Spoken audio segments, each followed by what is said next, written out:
Hey, I'm Manuela for DTF Transfers Now. Are you struggling to separate your DTF gang sheets? Welcome to DTF Transfers Now. Let's break down the easiest way. To optimize and cut your DTF, whether you are just starting or already printing daily, Step 1, start by planning your gang sheet. This is a gang sheet.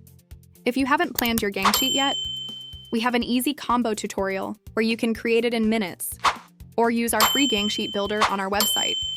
A quick tip: group your designs by clients or orders. Use a rotary trimmer for straight cuts. Use a measured ruler to align your designs and ensure even spacing between each one on your gang sheet, or scissors for tight areas. Whatever tool you use, just follow your spacing. Follow your lines and stay steady and confident. Let's get started. When using the cutter, that's why precision matters. Be careful, do not cut into any part of the design. Use folders to organize your prints, and keep everything press ready. And that's it. Smart layout, clean cuts, and good storage.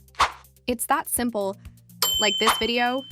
Subscribe for more tips or visit dtftransfersnow.com to order pro quality prints shipped fast in the US.